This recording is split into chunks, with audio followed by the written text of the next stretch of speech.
तुम्ही बघत आहात प्रखर न्यूज. प्रत्येक क्षण, प्रत्येक घडामोड तुमच्या सोबत. वाहतूक कोंडी सोडवायला पोलीस रस्त्यावर, मग लोकप्रतिनिधी नेमके कुठे आहेत?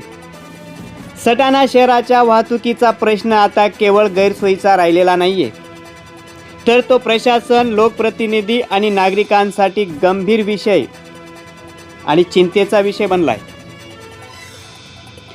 साक्री शिर्डी राष्ट्रीय महामार्गावर पुन्हा आज एकदा भीषण वाहतूक कोंडी झाली आणि ही कोंडी सोडवण्यासाठी थेट सटाणा पोलीस स्टेशनचे पोलीस निरीक्षक योगेश पाटील यांनी आपल्या 7 ते 8 कर्मचाऱ्यांसह रस्त्यावर उतरून वाहतूक सुरळीत करण्याचा प्रयत्न केला.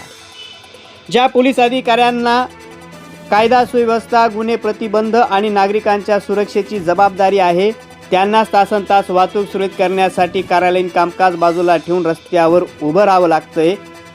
ही नेमकी परिस्थिती कोणी निर्माण केली?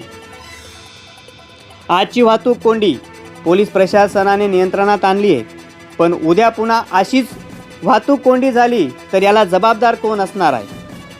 कायमस्वरूपी उपाययोजना का केल्या जात नाही आहेत? नागरिकांनी आता थेट सवाल केला आहे.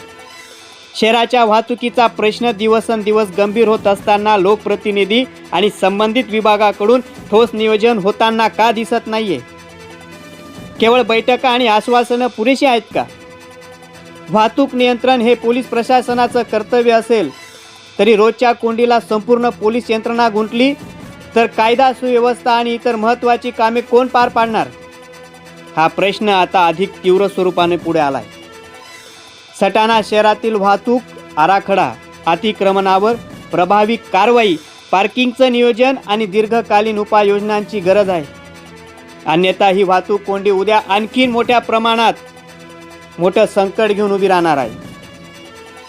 प्रश्न फक्त आता वाहतुकीचा नाहीये, तर नियोजनाचा आहे. आणि आता ह्या प्रश्नांची उत्तरं लोकप्रतिनिधी आणि प्रशासनाला द्यावी लागणार आहेत. प्रखर न्यूजसाठी भैयासाहेब माळी, सटाणा.